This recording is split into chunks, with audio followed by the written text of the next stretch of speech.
Hello everyone, I'm the Architecture Insider, and today I have a short video to explain to you how to become an architect in the UK.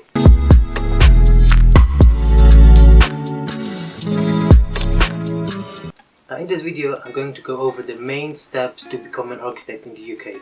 I'm not going to go over it into too much detail. That could be another video if you guys like this video. So without any further ado, let's get right into the video. Now there are 5 main steps to become an architect. First, you have a 3-year degree, then you have 1 year of work experience, and then you have 2 years of masters, 1 year of working, and then with that 1 year you have your exam. Now, it's not that simple. There is a lot more going on in between each step, which I will go over into a little bit more detail right now. I'm sure a lot of people will ask how to get into a university into the UK. Again, that could be a whole nother story, but I'll go over it really quick.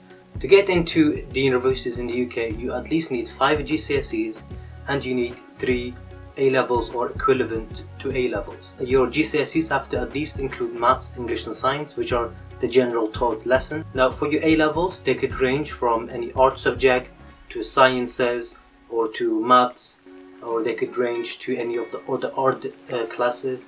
Me personally, I always thought that you need maths, physics, chemistry, biology, all these really difficult courses. I did do maths, but I failed miserably. I forgot my calculator in a calculator exam, and they gave me a really old, simple version, and it was a mess. Now, what I did product design, I did BTech TV and film, I did BTech graphics design, and that's all I did really. And I did my A-levels in Dutch, because I'm from Holland, so I speak Dutch. Now, with all of this, you'd have to go through UCAS, which is the main application portal which you would use to go into college and to any university. So after applying through UCAS, you have to write a couple of 100 words, like I think it's 1,000 words. Now all of that will be in more detail into another video. Now what you would then do is you would, especially with architecture, you would have a portfolio ready with all of your work. In that stage, it doesn't need to be very formal.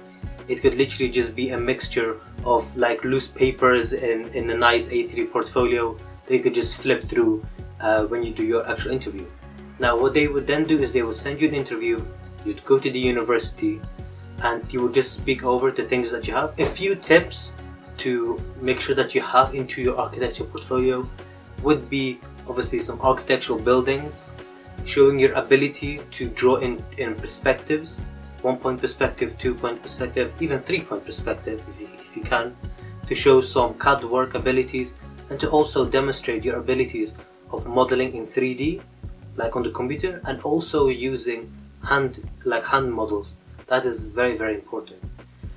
What one of my teachers once said is that if you can draw human figures like in detail, that means you're a really good artist, because they're very difficult to draw, I assume. I think. Yeah, they are.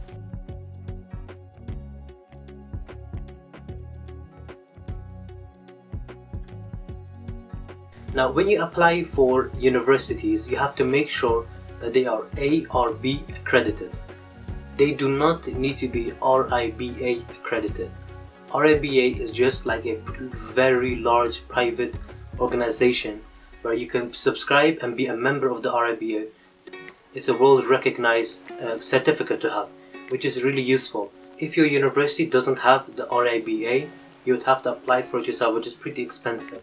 So that's why a lot of universities already have them included. Now the important one is A or B. That's the one you need to become an architect. You do not need RIBA. I know people that I used to work with who until now do not have RIBA. They just have A or B, because that's all you really need. Once you finish your degree, you need at least 8 months of work experience. A lot of people just take it to 1 year. These are called part 1. Your degree will be part 1. Your work experience will be part 1 work experience, then your master's is a part 2, and then your last year of experience, and your exam is part 3. First of all, we have the 3-year degree. Now you can always take these part-time or full-time. Obviously part-time will just make it longer. I think part-time is 5 years for the degree, and for part-time master's is 3 years rather than 2 years. This degree would be part 1. You would then need at least 8 months of work experience in a A or B accredited office. You would apply as a Part 1 architectural assistant. You can find loads of these online. Obviously, with the current global situation, it's very difficult to find jobs, especially in the UK and anywhere in the world. Now, after your 1 year of work experience, you would then go to your Part 2 in architecture, which is your master's. Now, a lot of people, they continue working from their 1 year work experience, and then you would do your master's as part-time. You would work part-time and study part-time. Well, you would only work 1 day less, so it's kind of still full-time. A lot of people find that much easier, just so that, you know, it gives you a bit of money in your pocket, because a lot of time the master's in architecture doesn't pay for you, which is really unfortunate. The full-time is 2 years and the part-time is 3 years. After this, you would then start your Part 3. You would look for a Part 2 architectural assistant vacancy afterwards. You would need to work into the RIBA Part 4 and Part 5 stages, which is construction and pre-construction. This is to demonstrate your ability of handling anything that happens in the construction industry and in the construction part of creating actual building. Now, you have to make sure that you have that experience so that you can actually take the exam. Otherwise, you won't have the experience and you don't have the knowledge for this exam. In this exam, it's a proper written exam, secluded on your own. I know it's really scary, even for me. But you would also need a verbal exam, which goes over all of your experience throughout the years of your studies and of your experience. So once you have completed your 3-year degree, 1 year work experience, 2 years masters, another work experience and the exam, you would have done 7 years in architecture.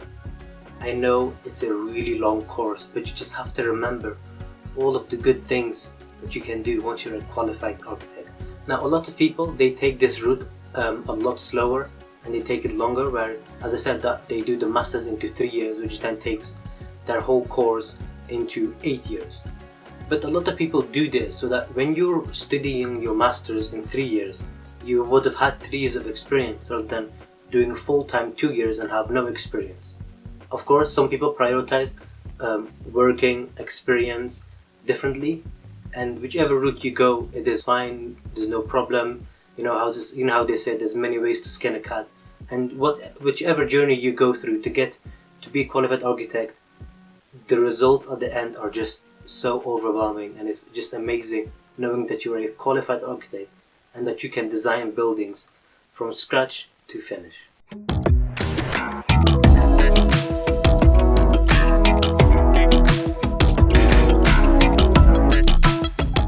And that's the end of the video. I am sure that I have left out a lot of questions, but remember that this is just a quick overview on how to become a qualified architect in the UK. Thank you all very much for watching. Take care, and I'll see you soon.